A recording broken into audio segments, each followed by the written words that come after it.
Titular da CPI da pandemia e integrante da base aliada do presidente Jair Bolsonaro no Congresso, o senador Eduardo Girão, do Podemos do Ceará, quer a convocação imediata de secretários de saúde dos estados do Nordeste para depoimentos sobre a compra de respiradores à empresa chinesa. Esses respiradores, segundo o senador, foram pagos antecipadamente e nunca chegaram aos estados, inclusive aqui na Paraíba.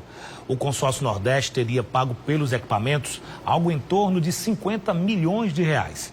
O senador Eduardo Girão deu essa entrevista exclusiva que você acompanha agora ao jornalista Felipe Ramos, aqui da equipe da TV Correio.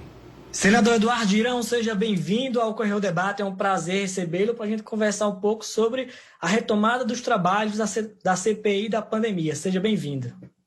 Gratidão, Felipe, gratidão ao Correio. Um abraço grande a todo o povo paraibano, povo de fibra e de muita história a colaborar com o Brasil.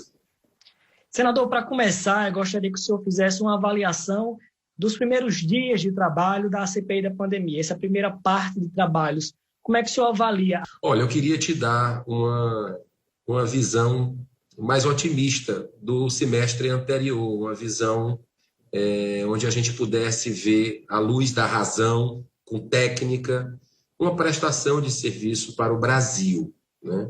Mas, infelizmente, não foi isso que a gente viu. A gente viu um clima de muita agressividade, muita parcialidade, a começar pelo relator Renan Calheiros, que tem um filho que é governador, e isso prejudicou muito a CPI, porque durante esse período a gente não conseguiu simplesmente investigar os bilhões de reais de verbas federais que foram para estados e municípios. E o parlamentar que anda nas ruas, né, que vai nos mercados, que vai nas feiras, ele ouve o que o povo está querendo. O povo está querendo toda a verdade, e não apenas uma parte da verdade. Então pega muito mal para a CPI essa blindagem. O consórcio Nordeste, por exemplo, que para mim é o símbolo nacional da corrupção hoje no país. Temos que investigar o governo federal, óbvio que temos, e nós estamos debruçados em cima disso. Mas o outro requerimento que deu origem à CPI, porque foram 2 requerimentos, um para investigar eventuais ações e omissões do governo federal, e o outro assinado por 45 senadores da República para investigar estados e municípios. Esse requerimento, simplesmente, ele está sendo boicotado dentro da CPI, de forma escandalosa, né? E muitas vezes com a ajuda do STF, que mandou o Senado abrir essa CPI. Então, o mesmo STF que diz que os governadores não precisam ir para falar a verdade, para você ver a que ponto nós chegamos, né? Da blindagem à corrupção no Brasil. O povo não aceita isso. Essa CPI, espero que nessa segunda metade ela possa corrigir os rumos, analisando os escândalos que ocorreram em estados e municípios, para que tenha o mínimo de credibilidade. Senador, o senhor falou aí do consórcio Nordeste. Nesse segundo semestre, nessa segunda parte da CPI da pandemia, o senhor vai continuar insistindo na necessidade da investigação do consórcio Nordeste? Eu acredito que o consórcio Nordeste, respondendo mais diretamente a sua pergunta, tudo indica, pelos documentos que a gente teve acesso, o envolvimento direto de 2 ex-ministros do governo Dilma. Talvez aí seja o motivo da blindagem por parte da CPI. Então, um é o Carlos Gabas, que a gente tentou levar, foi votado, e nós fomos derrotados da CPI para trazê-lo aqui no Senado, e foi muito estranha a votação. Você vê que no dia da votação, até senador que nunca tinha votado apareceu na CPI remotamente para votar. Ele que tem um filho governador também, que é o Jader Barbalho, né? Olha só. E o Renan Calheiros, senador, relator da CPI, que tem também um filho governador, disse numa rede social dele, em 23 de abril, que se alguma investigação envolvesse o estado dele, do Alagoas, ele se declararia impedido e não votaria. E eu lembrei isso nesse dia. Eu mostrei, olha, senador, o seu estado está envolvido aqui, o senhor disse que não iria votar e o senhor vai votar? E ele fez cara de paisagem e votou, né? Então, quer dizer, para você ter uma noção de como o Consórcio Nordeste, que tem verbas federais, a gente já mostrou isso claramente, né? Verbas de alguns estados que fizeram o pagamento, inclusive a Paraíba é um estado que teve verba federal do Consórcio Nordeste para a compra daqueles 300 respiradores que até hoje não chegaram. E o detalhe, o dinheiro foi pago antecipadamente, uma montanha de 48,7 milhões de reais, dinheiro suado do contribuinte, pago antecipado a uma indústria que comercializa produtos à base da droga, da maconha, e esses respiradores nunca chegaram.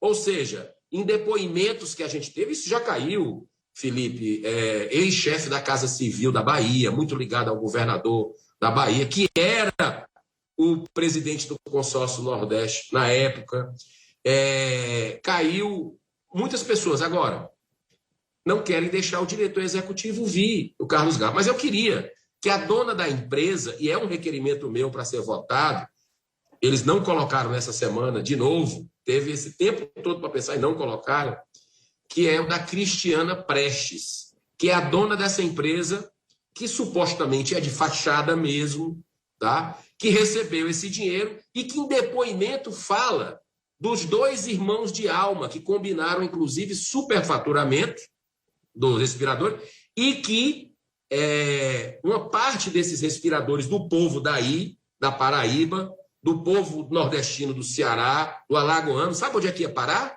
Ia parar lá em Araraquara, São Paulo, porque o outro irmão de alma, Alcunha, dito pela própria depoente, a dona dessa empresa, beneficiada, o irmão de alma eram 2 ex-ministros do governo Dilma.